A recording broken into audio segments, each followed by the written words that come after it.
الرحمن الرحیم۔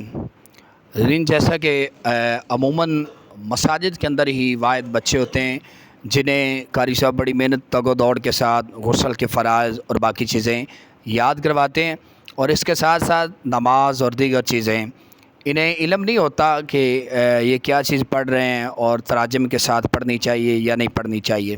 تو انہیں آج ہم سکھاتے ہیں سورۃ الفاتحہ ترجمے کے ساتھ۔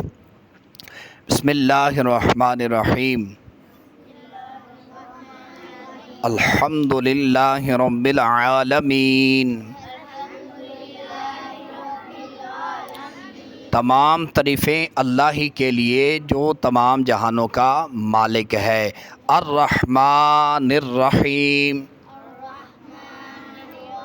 جو بڑا مہربان نہایت رحم کرنے والا ہے۔ مالک یوم الدین، جو قیامت کے دن کا مالک ہے۔ ایاک نعبد و ایاک نستعین، بندہ اپنے رب سے کہتا ہے مالک میں تجھ سے ہی مدد مانگتا ہوں اور تیری ہی عبادت کرتا ہوں۔ ٹھیک ہے، ایسے ہی نماز کے اندر اہدنا الصراط المستقیم، بندہ کہتا ہے نماز کے اندر کھڑے ہو کے دعا مانگتا ہے یا اللہ مجھے اہدنا الصراط المستقیم کا رستہ عطا فرما۔ صراط الذین انعمت علیہم، ان لوگوں کا راستہ جن پر تو نے انعام فرمایا ہے۔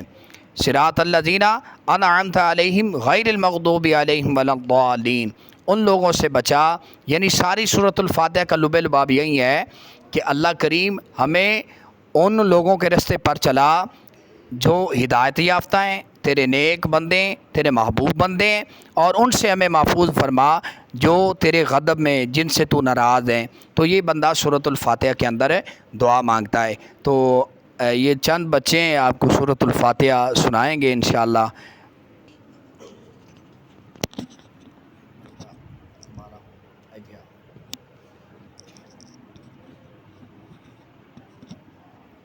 یہ سورۃ الفاتحہ۔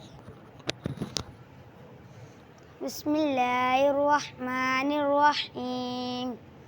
الحمد للہ رب العالمین، الرحمن الرحیم، مالک یوم الدین، ایاک نعبد و ایاک نستعین، اہدنا الصراط المستقیم،